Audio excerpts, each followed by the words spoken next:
Hey y'all, it's Anime Cameron, and today I'm going to be reviewing episode 16 of Utau. And I gotta say, this episode was actually pretty nice. And it was a payoff towards the slow burn episode of last week's episode. And I enjoyed last week's episode, and let me explain why. Now, what I really love about this episode, we got to see story progression because for one, now Kana's forced into a situation where she's going to have to move to another school around Mount Sankaku because it's revealed that she's transferred 20 times, which is a shitload. And for some reason, it's like a circle around the mountain. So I do like how we find out extremely important plot relevant information, especially when one of the senseis mentions that it must be something to do with Takiya's parents. So I do love sequences like that. It means we're finally going somewhere. In addition to that, it forces Kana into a situation where she's starting to pack her things to move. And Shoujo simultaneously had Hoji on the move to put this information that Kana was having sex with older men. So things are moving pretty quickly. At least they moved quickly in the second half.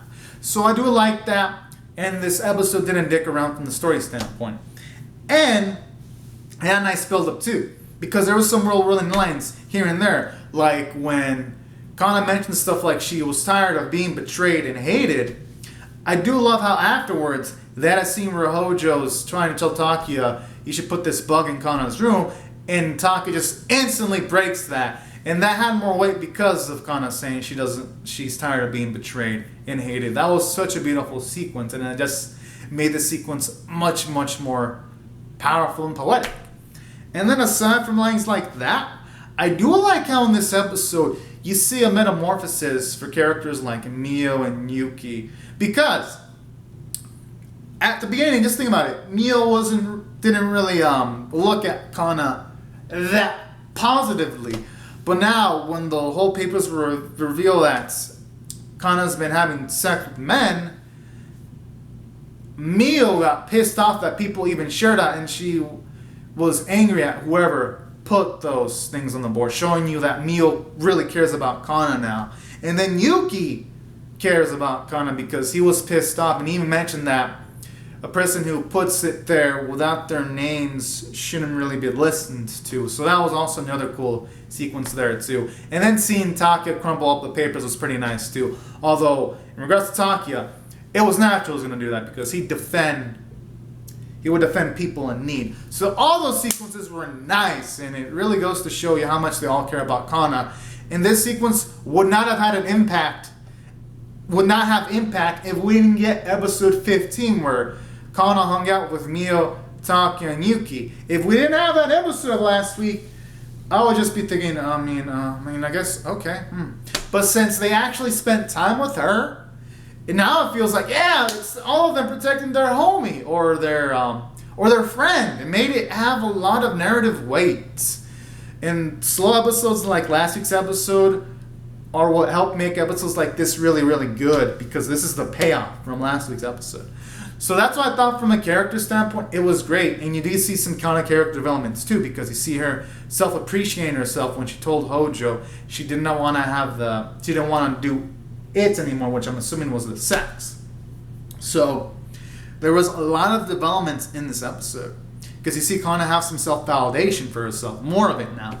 Of course, she still has a long way to go, because when Takiya said that Kana is her friend, Kana kind of said it confused, and I'm assuming she said it confused because Kana probably, going by all the interactions and the way Kana interacts with people in the show, Kana probably doesn't feel like she's worthy of herself having friends. I think that's why she was surprised. And it was emphasized more when Takiya said stuff like that, when Kana's like, you can be real gross sometimes, Takiya. And I'm assuming she meant that, kind of said that because near the end you see her moving away. And I'm assuming Kana said that because it's going to make it harder for her to move, because now she's caring more about Takiya, Mio, and Yuki. It's going to be a lot harder to leave that behind, to transfer into another school. So that's what also makes the script in this episode really good. And that's what I thought from a character and story standpoint. This episode hit it off pretty well. Art was on point. Everything was on model. And I thought Mio looked really great. And so did Kana. They looked really beautiful this episode. And I'd say really the animation was the only thing that was average. Because some instances it was okay. In other instances, in long far away shots, the hands look kind of blocky. But I'd say overall, it got the job done. And the voice performances were really great, actually. I gotta give praise to the voice performances. If there's anything I can say about every single episode in the show, the voice acting is always fucking amazing. And I'd say overall, this episode was good. I'm gonna rate it a 7 out of 10, honestly. And in my school, that's good, because 5 is average and 10 is exceptional. So anyways, everyone, these are my thoughts on, episode 16. Be sure to comment down your thoughts on the episode in the comments below. Be sure to rate the video, subscribe, and I'll see you guys later. If you come back for more, because I'm definitely going to be excited for the next few episodes. All right. Have a great safe day, everyone. Bye-bye.